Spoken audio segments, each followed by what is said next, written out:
Hello friends, আপনাদের আবার একটি নতুন ভিডিওতে স্বাগত জানাই। তো কলেজ এবং ইউনিভার্সিটি লেভেলের প্রফেসর হওয়ার জন্য অনেকে কিন্তু মরিয়া হয়ে থাকেন এবং সেটা স্বাভাবিক। তার কারণ উচ্চশিক্ষা গ্রহণ করার পর আমাদের সেই শিক্ষাটাকে ইমপ্লিমেন্ট করব কিভাবে, আমাদের নিজেদের লাইফে সেই শিক্ষাটাকে ইমপ্লিমেন্ট করা এবং আমরা যেগুলো শিখেছি সেগুলো স্টুডেন্টসদের মধ্যে একেবারে বলতে গেলে ডিস্ট্রিবিউশন করাটাই কিন্তু শিক্ষার যে ট্রান্সমিশন সেটা কিন্তু তার মধ্যে দিয়ে হয়ে থাকে। তো আজকের এই ভিডিওতে আমরা জানবো যে কীভাবে আমরা পিএইচডি করতে পারি, পিএইচডি কি সবাই করতে পারবে নাকি, পিএইচডির জন্য কি কি যোগ্যতা লাগে এবং এই যে পিএইচডি আমরা করব এটা কোন কোন ইউনিভার্সিটি থেকে আমরা করতে পারি, আর বর্তমানে কলেজ ইউনিভার্সিটিতে প্রফেসর হতে গেলে কি পিএইচডি ম্যান্ডেটরি, সম্পূর্ণ তথ্যটা আমরা জানবো। তার আগে যারা নতুন আছেন এই ভিডিওতে অবশ্যই চ্যানেলটিকে সাবস্ক্রাইব করে বেল আইকনটি প্রেস করে দেবেন যাতে সব আপডেটগুলো টাইম টু টাইম আপনারা পেয়ে যান। বন্ধুদের মাঝে শেয়ার করে দেবেন, ভিডিওটিতে একটি লাইক করে দেবেন। তো প্রথমে বলতে চাইবো যে পিএইচডি করতে গেলে কতগুলো ক্রাইটেরিয়া আপনাদের ফুলফিল করতে হয়। প্রথমত মাস্টার্সে পিএইচডি করতে গেলে যারা জেনারেল ক্যান্ডিডেট রয়েছেন তাদের 55% মার্কস কিন্তু লাগে। যে 2023 সাল পর্যন্ত সেন্ট্রাল গভর্নমেন্ট বা এডুকেশন মিনিস্ট্রির পক্ষ থেকে বা ইউজিসির পক্ষ থেকে কিন্তু পিএইচডিকে ম্যান্ডেটরি রাখা হয়নি, অর্থাৎ 2023 সালের পর থেকে পিএইচডি কিন্তু ম্যান্ডেটরি হয়ে যাবে, সেটা কলেজ লেভেল হোক বা ইউনিভার্সিটি লেভেল হোক, প্রফেসর রিক্রুটমেন্টের ক্ষেত্রে, অ্যাসিস্ট্যান্ট প্রফেসর রিক্রুটমেন্টের ক্ষেত্রে। তবে সেটা বেসিক্যালি ইউনিভার্সিটি লেভেলে সেইটা প্রায়োরিটিটা বেশি থাকছে। কলেজ লেভেলে অ্যাসিস্ট্যান্ট প্রফেসর হতে গেলে কিন্তু যারা এই বিভিন্ন যে আপনাদের কলেজ সার্ভিস কমিশন বা সর্বভারতীয় যে সমস্ত কলেজ সার্ভিস কমিশনের পরীক্ষাগুলো রয়েছে সেখান থেকে যারা চান্স পাবেন কলেজে প্রফেসর হওয়ার জন্য, সেক্ষেত্রে কিন্তু পিএইচডি ম্যান্ডেটরি থাকছে না। কিন্তু ইন্টারভিউয়ের মাধ্যমে যে ডাইরেক্ট রিক্রুটমেন্টগুলো হয় সেই ক্ষেত্রে কিন্তু পিএইচডি ম্যান্ডেটরি। এর আগে একাধিক ভিডিওতে কিন্তু আমি আপনাদের সেটা আলোচনা করে দিয়েছি। তো বর্তমানে 2021 সালের শেষ সুযোগ বলতে গেলে 2021 সালের লাস্ট অ্যাডমিশনের সুযোগ, পিএইচডি অ্যাডমিশনের সুযোগ এবং সেখানে কি কি যোগ্যতা লাগছে সম্পূর্ণ তথ্যটা আপনারা এই ভিডিও থেকে কাজেই সম্পূর্ণ ভিডিওটা আপনারা পুরো দেখুন। তো চলুন এবার অন স্ক্রিন আপনাদেরকে দেখিয়ে দিই। গৌড়বঙ্গ ইউনিভার্সিটির পক্ষ থেকে চলে এসেছে নোটিফিকেশন। তো এখান থেকে আমরা পিএইচডি করতে গেলে কি কি দরকার হয় সম্পূর্ণ তথ্যটা আমরা কিন্তু এখান থেকে পেয়ে যাব। তো প্রথমত এখানে 2016 সালের যে গাইডলাইন রয়েছে বা রেগুলেশন রয়েছে সেই অনুযায়ী পিএইচডিতে অ্যাডমিশন কিন্তু এখানে হতে চলেছে। 2021 সালের শেষ, সম্ভবত শেষ ইউনিভার্সিটির পিএইচডি অ্যাডমিশন, আর কোনো জায়গাতে কিন্তু সুযোগ আপনাদের নেই। তো এখানে আপনাদের 500 টাকা কিন্তু অ্যাপ্লিকেশন চার্জ লাগবে, অনলাইন ফর্ম ফিল আপ আপনাদের একটা করতে হবে। জেনারেল ক্যাটাগরি তাদের জন্য এবং রিজার্ভড আনরিজার্ভড ক্যাটাগরির জন্য 500 টাকা এবং রিজার্ভড ক্যাটাগরির জন্য কিন্তু 300 টাকা চার্জ লাগবে, যারা OBC A, OBC B, SC, ST, PWD differently abled রয়েছেন তাদের জন্য। তো এখানে লাস্ট ডেট কবে, 23/2 থেকে ফর্ম ফিল আপ আপনাদের শুরু হবে এবং 3/3 অর্থাৎ 3 মার্চে আপনাদের ফর্ম ফিল আপের লাস্ট ডেট।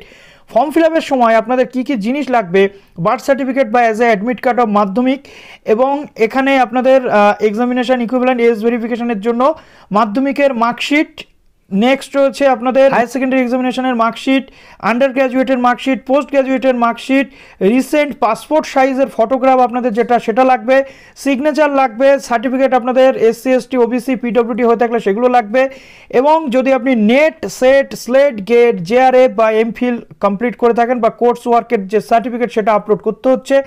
নেক্সট রয়েছে no objection certificate from employer, অর্থাৎ আপনি যদি কোথাও চাকরি করে থাকেন, সেখানে আপনি যদি কোথাও চাকরিরত থাকেন সেখানকার যে নো অবজেকশন সার্টিফিকেট সেটা লাগবে। নেক্সট রয়েছে M.Phill মার্কশিট, ইন সার্ভিস ক্যান্ডিডেটসদেরকে এনওসি আপলোড করতেই হবে। তো এখানে দেখুন আপনাদের মাস্টার ডিগ্রিতে যারা আপনারা রয়েছেন এই 55% মার্কস কিন্তু আপনাদের অবশ্যই লাগবে, UGC grade B, UGC 7 point scale ধরে 55% মার্কস আপনাদের মাস্টার্সে লাগবে, তবেই আপনারা পিএইচডির জন্য কিন্তু আবেদন করতে পারবেন।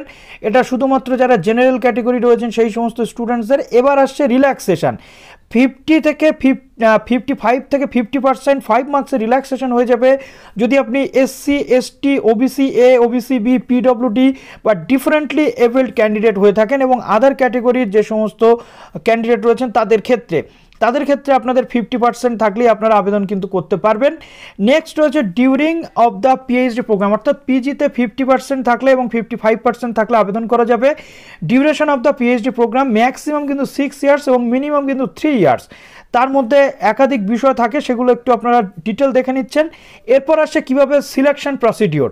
তো অ্যাডমিশনের বেশ কতগুলো প্রসিডিওর আছে। এক হচ্ছে এন্ট্রান্স টেস্টের মাধ্যমে হয়, এক হচ্ছে এক্সামশন অফ এন্ট্রান্স টেস্ট, অর্থাৎ এন্ট্রান্স টেস্ট কাদের দিতে হবে, যে সমস্ত ক্যান্ডিডেটরা আপনাদের নেট, সেট, M.Phill বা অন্য কিছু নেই সেই সমস্ত ক্যান্ডিডেটদেরকে এখানে কিন্তু 100 মার্কসের একটা এন্ট্রান্স টেস্ট দিতে হবে, অর্থাৎ বলতে গেলে যারা ফ্রেশ ক্যান্ডিডেট, যারা পিজি কমপ্লিট করেছেন সবেমাত্র।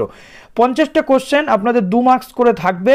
এর মধ্যে কি কি সাবজেক্ট থেকে আপনাদের প্রশ্ন আসবে দেখুন, রিসার্চ, মেথোডোলজির মধ্যে 100 মার্কের মধ্যে 50% নাম্বার পেলে আপনাদের কোয়ালিফিকেশান মার্কস চলে আসবে, এবং তার পরবর্তী ক্ষেত্রে আপনাদেরকে ভাইবার জন্য ডাকা হবে। আর SC, ST, OBC, PWD, OBC বিদের জন্য 45% মার্কস পেলে কিন্তু কোয়ালিফাই আপনারা করতে পারছেন। এটা সমস্ত ইউনিভার্সিটির ক্ষেত্রেই কিন্তু এক।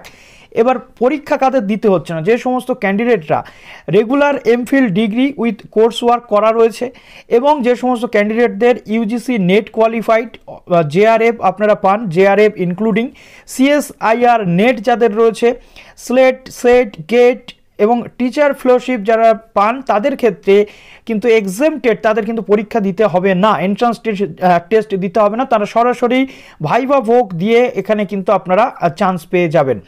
নেক্সট রয়েছে ভাইভা ভোকের ক্ষেত্রে যে সমস্ত ফ্রেশ ক্যান্ডিডেটরা এই 1 নম্বর পয়েন্টে যারা এন্ট্রান্স টেস্ট দিচ্ছেন, তাদের কিন্তু এন্ট্রান্স টেস্টে কোয়ালিফাই করার পর তাদের কিন্তু একটা ভাইভা ভোগ হবে, এবং সেটা ইউনিভার্সিটি সেকশনে পরবর্তী ক্ষেত্রে আপনাদের জানিয়ে দেওয়া হবে। নেক্সট রয়েছে admission will be provisionally completed after manual. গুরুত্বপূর্ণ যে পয়েন্টটা দেখুন, সাবজেক্ট ওয়াইজ আপনাদের যে সিট ক্যাপাসিটি বা ভ্যাকেন্সি রয়েছে, দেখুন বাংলাতে টোটাল 18টা রয়েছে এখানে এসসি, এসটি, ইউআর ধরে। তারপরে এখানে আপনাদের বটানিতে রয়েছে 8টা, কেমিস্ট্রিতে রয়েছে 9টা সিট, কমার্সে রয়েছে 8টা সিট, ইকোনমিক্সে রয়েছে 5টা সিট, তারপরে ইংলিশে রয়েছে 3টে সিট, জিওগ্রাফিতে রয়েছে 13টা সিট, লতে রয়েছে 2টো সিট, লাইব্রেরি ইনফরমেশন সায়েন্সে রয়েছে 5টা সিট, ম্যাথমেটিক্সে 7টা, ফিলোসফিতে 8টা, তারপর এখানে ফিজিক্সে রয়েছে 3টে সিট, ফিজিওলজিতে রয়েছে 5টা সিট, পলিটিক্যাল সায়েন্সে রয়েছে 10টা সিট, সংস্কৃতে রয়েছে 6টা সিট, জুওলজিতে রয়েছে 5টা সিট। তো এইভাবে সিট ওয়াইজ কিন্তু আপনাদের ধরা রয়েছে। তারপর এখান থেকে আপনাদের আবেদন করতে হবে, এবং পরপর যে স্টেপগুলো সেগুলো ইউনিভার্সিটি আপনাদেরকে জানিয়ে দেবে ডিফারেন্ট টাইমে। তো চলুন, ভিডিওটি কেমন লাগলো অবশ্যই কমেন্ট সেকশন জানাবেন। ভালো থাকুন সবাই। অল